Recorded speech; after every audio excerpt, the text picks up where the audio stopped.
টিকু মামা আসসালামু আলাইকুম। টিকু মামা না, আজকে থেকে টিকু স্যার। চার গুড, তোমার শেখার ইচ্ছা আছে। এই আজকে যেটা আমরা টিপিয়া, তোর মাথায় কি?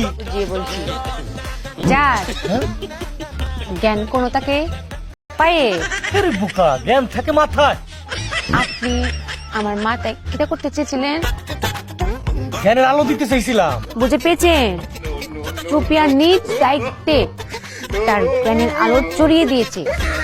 একটা দিক হইতো না, আটটা লাগাম। হ্যালো, চার আপনি কানছেন কেন? তোর জন্ম এই দেশে কেন? কে রে?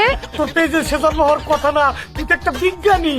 আমি বিজ্ঞানী? তুই তো আইনস্টাইন, সক্রেটিস, নিউটন, অগবংশধর রে। প্রত্যেকের রক্ত তোর ভিতরে একটু করে আছে, আমি শিওর।